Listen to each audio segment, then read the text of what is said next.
To save a life, sometimes you have to take a life. Welcome to the Rantz Show, brought to you by the Novak team, powered by Keller Williams. Visit them online at meetthenovaks.com. The very same people who scream that healthcare is a human right seem to be okay that healthcare is being denied to the unvaccinated. In fact, some are either ensuring the unvaccinated die or hoping they do. It's ghoulish. It's absolutely unethical. 2 local hospitals are denying organs to transplant patients who are choosing not to get the COVID vaccine, at least right now. In the last few days, I've interviewed a number of patients from UW Medicine and one from Virginia Mason, explaining that they've been denied care over this issue. Right here is Joshua Hunter. He's 39 years old. He's a father of 2 young kids, and he knows that in 3 to 5 years, he's unlikely to see them again. He's going to die. He was pulled from the UW Medicine lung transplant list for turning down the COVID vaccine. He says he's now listed as inactive. Without that new lung, he's going to die. There's no doubt about it. He's not anti-vaccine either. He just has reasonable concerns over how the side effects could actually hurt him. Listen to this clip. If I'm able to have those conversations with my doctors, the doctors who know me well, who's been on my case since 2019, and they're able to say, Josh, look at this data. The people that remain unvaccinated, they die post-transplant. If they're able to produce that documentation, I will fall in line with what they're requesting. I am not anti-science. I am not anti-vaccine. However, I just want to have that conversation first. Please listen to my concerns. Let's have that dialogue more than just everybody has to be mass vaccinated and our whole lives change because a decision was made from an isolated team somewhere remote from me. So he'll get the vaccine if you sit down and talk to him about it. Show him the data so he's comfortable. Is that too much to ask of a doctor? Apparently it is.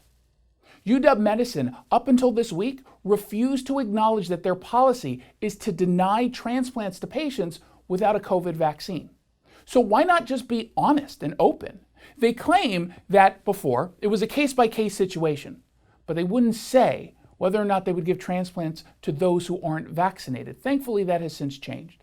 The basic argument coming from UW Medicine is that due to immunosuppression post-transplant, which keeps the body from rejecting the new organ, a patient is more susceptible to death if they were to get COVID after the surgery.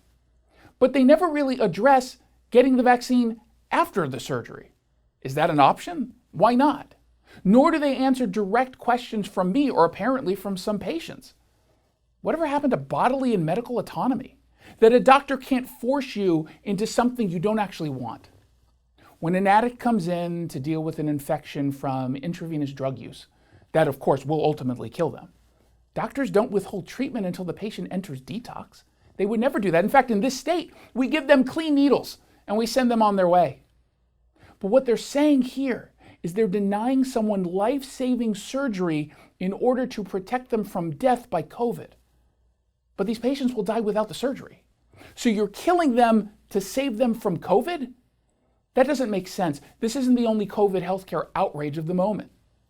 Evergreen Public Schools is investigating a middle school teacher who said we'd be lucky if the unvaccinated were denied healthcare and died. The teacher posted it to Facebook, and she said that she's, quote, ready to say let them die. Now, as a result, Human Resources is investigating. So here's a screenshot of the comments. She writes, I'm ready to say let them die. You make a choice to not get your shot for any reason other than a doctor's note, you should not be allowed health care. You were like the brats in class that ruin it for everyone. After a friend responded that she couldn't agree to, quote, wish ill even on the willingly ignorant, the teacher actually doubles down. She says, I've no problem with that. If we're lucky, we can cut out 30% of the population that votes the wrong way. Then another friend weighed in on this particular topic, saying if they were to die, well, there could be, quote, less people using up all those resources. The teacher responds, let the Hunger Games begin. How disturbing is that? The teacher says she's okay if her students, their parents, or her colleagues die if they're unvaccinated. And the only exception that this teacher offers as an acceptable excuse to not get the vaccine is for a medical disability. But religious exemptions are also offered, implying the teacher is okay if people die from COVID over their deeply held religious beliefs. As bad, the teacher believes the decision to forgo vaccination is connected to one's political affiliation.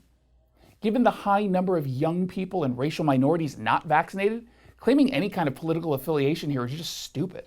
But she seems to be okay with conservative Christians dying of COVID. Would you be okay sending your kid to that classroom? Would you be okay working alongside her? After local parents shared the post, the teacher ended up deleting her Facebook account. Now, in a statement to the Jason Rantz Show on KTTH, Evergreen Public Schools confirms they're now investigating the teacher's conduct. Here's the statement. Evergreen Public Schools takes the health and safety of our students very seriously. The district is aware of one of our employees posted a message regarding COVID vaccination statuses on her personal Facebook page while on summer break. It's being handled by our Human Resources Department in accordance with district policies and procedures. And it goes on and on and on. What exactly is the point of all of these policies or these ghoulish comments? Is denying someone health care and bodily autonomy supposed to convince them to do as you say?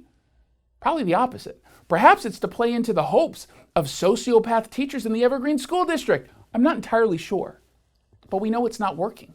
More people are pushing back on these policies and government mandates than ever before, and frankly, I'm glad.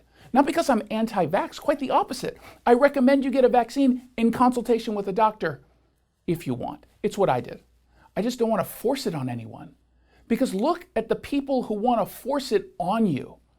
I don't trust people who are effectively killing you with policies or wishing for your death with the power to decide what I can and can't do with my own body. Neither should you.